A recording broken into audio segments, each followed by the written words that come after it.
भुजबळ साहेब कुठल्याही चुकीचं काम करत नाही आहे. या राज्यातल्या 60% ओबीसींच्या संविधानिक अधिकाराचं रक्षण करण्याचं काम करत आहे. जेव्हा आंदोलनकर्त्यांकडे वारंवार भुजबळ साहेबांवर टीका होत होती, तेव्हा त्या टीकेला उत्तर देणं हे मला आवश्यक आहे आणि माझ्या समाजाचं हितरक्षण करणं माझं कर्तव्य आहे.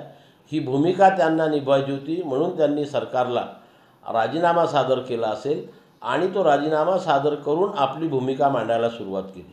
परंतु ही भूमिका मांडत असताना त्यांनी कधीही मराठा समाजाच्या आरक्षणाला विरोध केला नाही.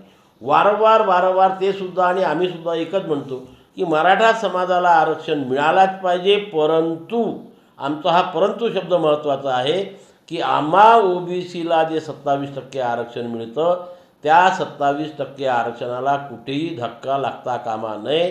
ओबीसीतून मराठा समाजाला आरक्षण देता कामा नये आणि सरसकट कुणब्यांची प्रमाणपत्रसुद्धा देण्यात येऊ नये.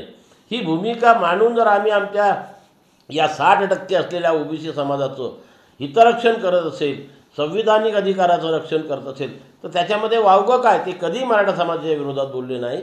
आणि म्हणून त्यांच्यावरती जर कोणी एक व्यक्ती वारंवार खालच्या दर्जाच्या भाषेमध्ये बोलत असेल, वेगवेगळ्या प्रकारचे आरोप त्यांच्यावरती विविध व्यक्तींकडून लावल्या जात असेल, तर त्याला प्रत्युत्तर देणं या देशातील प्रत्येक नागरिकाचं कर्तव्य आहे आणि तेच कर्तव्य ते पार पाडत आहे. म्हणून त्यांचा राजीनामा सरकारने स्वीकारू नये हेच निवेदन मी आपल्यामार्फत करीन. आणि जर तशा प्रकारची वेळ आली आणि या भुजबळ साहेबांचा राजीनामा सरकारने स्वीकारला, तर या राज्यातील प्रत्येक ओबीसी आजही आहे आणि उद्यासुद्धा भुजबळ साहेबांच्या पाठीशी सक्षमपणे उभा राहील आणि त्यांचा बचाव करेल.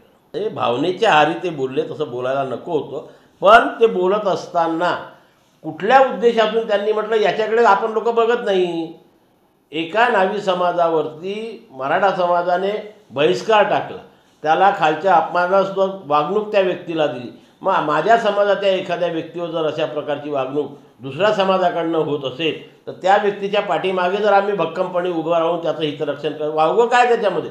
आणि हे करत असताना त्यांना कुठेतरी प्रत्युत्तर देण्याकरता समाजाने ही भूमिका मांडणं नको मांडायला पाहिजे होतं, पण ते त्याच्यातून निघून गेलं.